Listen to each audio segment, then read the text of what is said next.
I also think it would be great if Western governments around the world made the costs of both childcare but also fertility treatments significantly lower.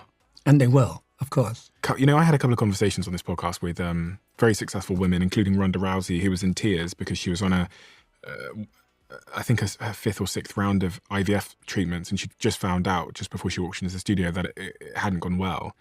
And watching her cry about it and get very emotional meant that day I walked out of this room and like called a lot of the people in my life that I know are, you know, in the region where fertility starts to decline, and really encouraged them to start thinking, if that's what they want in their lives, about family planning, which is like getting your eggs frozen or your embryos frozen. And me and my partner actually went and did it. We got our embryos frozen, which was it's both expensive, extremely expensive, especially here in the United States, and difficult and psychologically destructive, brutal. Yeah, Me every day for a couple of weeks injecting her with these chemicals and the hormonal roller coaster that she had to deal with and all of that. But for us, the alternative was worse, which was never being able to have children because it's difficult and there's all these toxins in our environment and so on and so forth. And so I then became a bit preachy within the people in my life that I love a lot